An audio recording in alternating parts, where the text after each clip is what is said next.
And joining me now is the former Deputy Prime Minister, Nationals frontbencher Barnaby Joyce, who will be with us for our state election, our New South Wales election coverage Saturday night, which I'm very much looking forward to. So thank you for doing that. But let's start with the big news out of Canberra today. An historic, momentous news conference, whether you agree with this proposed change or not. The Prime Minister very emotional with a number of Indigenous leaders today. Did that shift your thinking at all when it comes to the voice to Parliament? No. In fact, I'm very hesitant and cautious of the guilt complex. That is not an argument, that's an emotion. And this has got to be built around arguments and cogency. Let's start with principle number one. This is a differentiation based on race. We are putting into the Constitution, inserting into the Constitution, a differentiation, an addendum based on race, that some people can have it and some people can't. So where I live, where we have Aboriginal people and white people living next door, born in the same hospital, went to the same primary school, went to the same high school, and I have to go back living in the same conditions. One person's got a right, one person hasn't. Now, I'm very aware that I think it's in 5126 we have race laws, but that's for new laws put in. This doesn't cover just Indigenous Australians, it covers all Australians. What about the argument put by the Prime Minister and other supporters of the voice that First Nations people deserve a separate recognition given the longest civilisation, continuous civilisation in the world in 60,000 years? Well, let's look at that. I mean, there are Indigenous people who live in Mossman in Sydney, and there are very poor people who live on in Moree. Do we say that an Indigenous person at Mossman has a better right than a person living on the street in Moree who happens to be Asian? I mean, how do we come to that conclusion? You should be dealing with issues in the circumstances of how people live in the areas where those problems are, blind to race, blind to creed, blind to religion, that you deal with it in the circumstances. And what this does, what we are proposing here, they won't even be elected. So if you think all the Indigenous people get a chance to go to a ballot box, no, they're selected. So you are having a body that has reference to the executive. Now remember the executive, that's the Governor-General. It's the Governor of the Reserve Bank, it's the Cabinet of Australia, it's a public service, and they're not elected, they're selected. That's immense power. There's no person in Cabinet that can start telling the Governor-General their views. And so the executive, the reference to the executive is that your greatest concern in the wording here? No, right from principle number one, I think the driving manual of Australia, our constitution, should be as much as possible blind to race, blind to colour, blind to religion, blind to creed. It should be a document which treats every person with equivalence. And if you go to an area such as Alice Springs, and there are circumstances there that need to be addressed, and there does, you deal with it on the circumstances of the area. Peter Dutton says that he supports constitutional recognition, but not the voice to Parliament. Do you agree with him? Well, would you support constitutional recognition? But I have to say, but constitutional recognition is something entirely different.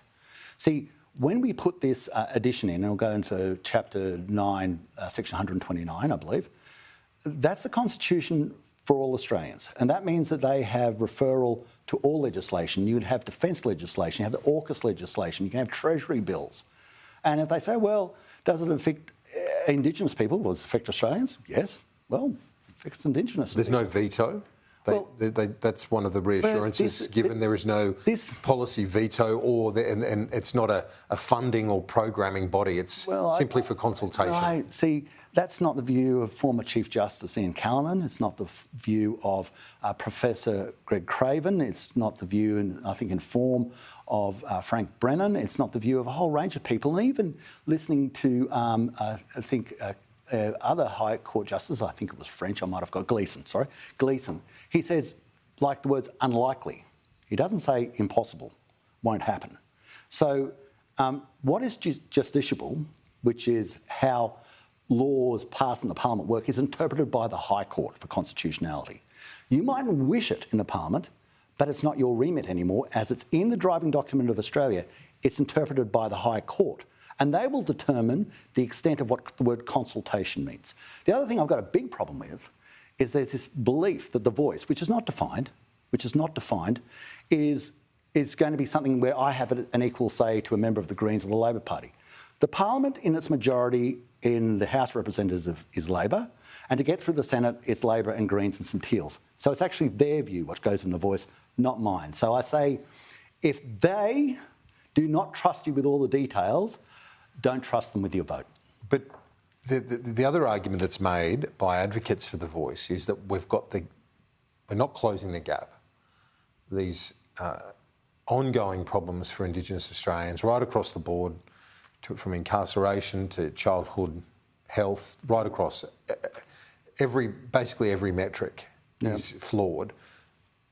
And the argument is from the government and many other advocates is that we need to hear more from the people affected right through the process in order to try and close that gap. You don't buy that. Well, first thing, you're selecting them, not electing them. So you're picking the ones you want. So you're picking the voice that you want, not the voice that even the Indigenous community may want. But the Indigenous communities choose. That's what they said. But they don't elect them. formed. There is no election for people to go on the voice. They are selected. But it'll come out of those communities. But how will they determine it if they're selected? How they select them?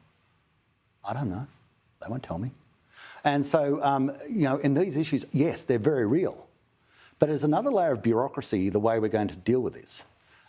We've had Indigenous ministers for Indigenous affairs. That's about as direct as you can get.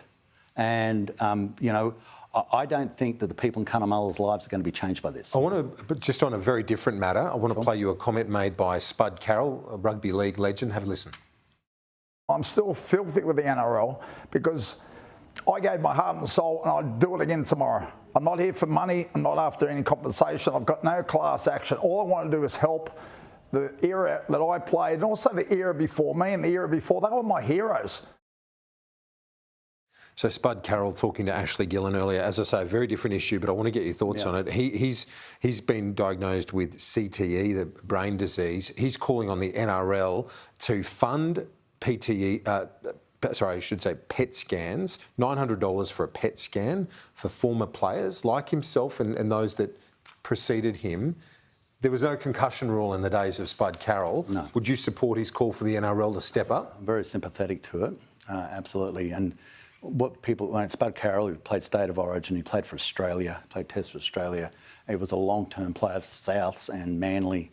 And when you're playing, you can play in junior comps and it's kind of, there's belts around, but once you start playing rep football, by gosh, the hits start to hurt. You're playing against serious boys who can really do some damage to you, and they do.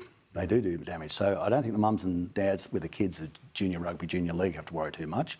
But if they grow up to play in the NRL, different. Okay, well, let's hope the NRL step up. It's $900, and for some of those former players that haven't done so well because they didn't get paid that much either in those days. No, you've only got one life. It's not a dress rehearsal, and you should protect it. Barnaby Joyce, thanks. We'll see you Saturday night for the state election. Look forward to it.